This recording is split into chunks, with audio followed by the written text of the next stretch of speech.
আসলে ওনার ছবিটা দেখতেছিলাম, আপনাদেরকেও দেখাই।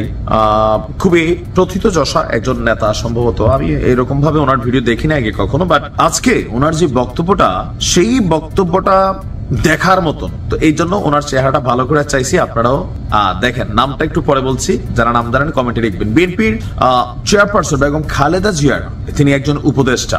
আওয়ামী লীগ নিষিদ্ধ নিয়ে জাতীয় নাগরিক পার্টি একটা জনমত তৈরির চেষ্টা করছে।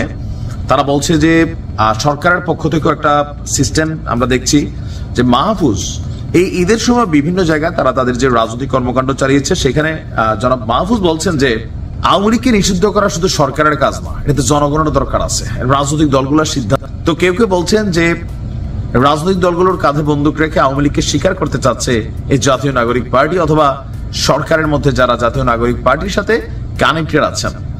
তো এটিকে আদৌ সম্ভব হবে? না, সম্ভব হবে না। এবার নামটা বলছি, যারা নাম জানেন নিশ্চয়ই লিখেছেন। জনাব আবুল খায়ের ভূঁইয়া।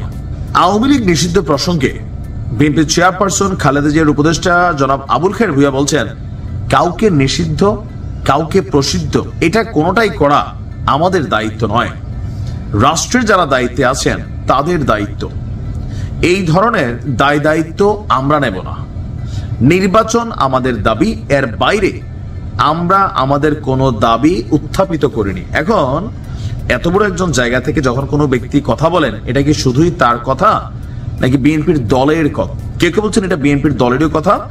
বিএনপি উদারপন্থী রাজনীতি, তারা মনে করে আওয়ামী লীগের নির্বাচনে আসাও, যদিও প্রকাশ্যে আবার কেউ কেউ বলছেন আওয়ামী লীগের বিচার করা উচিত, দল হিসেবে আওয়ামী লীগের নিবন্ধন বাতিল করা উচিত। বিএনপির মধ্যে টপ লেভেলে যারা আছেন তাদের মধ্যে নানান মিশ্র প্রতিক্রিয়া আছে। তো তিনি এই বক্তব্য দিয়েছেন কোথায়? লক্ষ্মীপুর প্রেস ক্লাবে শুভেচ্ছা বিনিময়কালে সাংবাদিকদের প্রশ্নের জবাবে লক্ষ্মীপুর 2 আসনের সাবেক এই সংসদ সদস্য এবং জেলা বিএনপির সাবেক সভাপতি তিনি বলছেন, জনগণ যেন তার ভোটাধিকার প্রয়োগ করতে পারে তার একটি ব্যবস্থা করে দ্রুততম সময়ে নির্বাচনে রোডম্যাপ দেওয়া সরকারের এখন দায়িত্ব, আর এটা আমাদেরও দায়িত্ব। আমাদের কর্তব্য হলো নির্বাচন।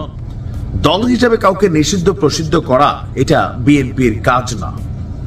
এখন তিনি এই বক্তব্যটা যদি আমরা জনাব তারেক রহমান থেকে শুনতাম আরেকটু ক্লিয়ার হইতাম। তবে মির্জা ফখরুল ইসলাম সহ আরো অনেকে আছেন বা সরকারের মধ্যে ডক্টর আসিফ নজরুল ইসলাম, তিনি কিন্তু বলছিলেন যে ব্যক্তিগতভাবে আওয়ামী লীগের বিচার, যারা অন্যায় অপরাধ করছে তাদেরও তিনি বিচার চান, সর্বোচ্চ শাস্তি চান। তবে আওয়ামী লীগকে নিষিদ্ধের বিষয়টা এটা তিনিও পজিটিভ ভাবে নিচ্ছেন না বা এটা পজিটিভ ভাবে দেখছেন না। আবার ডক্টর মোহাম্মদ ইউনূস তিনি নিজেও বলেছেন যে আওয়ামী লীগকে নিষিদ্ধ করার কোনো পরিকল্পনা আসলেই সরকারের নাই। এরপরে আমরা দেখলাম সেনাবাহিনীর ইস্যু চলে আসলো, এটা চলে আসলো, ওটা চলে আসলো, বাট এরপরে এই বিষয়টা কিন্তু আবার একটা ধামাচাপা পড়ে গেছে। তো আওয়ামী লীগকে নিষিদ্ধ করা এটা আসলে এত সহজ কাজ না, কারণ দলটার যেমন বদনাম আছে, বাট সেই লেভেলের সমর্থক আছে, পাগলা সমর্থক। ফেসবুকে দেখবেন একদম দলের জন্য জীবন টিবন দিয়ে ফেলবে, এরকম টাইপের কিছু ক্যারেক্টার কিন্তু আছে দলের মধ্যে। আবার আওয়ামী লীগও তাদের রাজনৈতিক কৌশল কিভাবে কি করবে, সময়ের সাথে যে পরিস্থিতি বাংলাদেশে তৈরি হচ্ছে, আমার কাছে মনে হয় কখন জানি আওয়ামী লীগ বিএনপি জোট বাইতে আবার মাঠে নামা লাগে।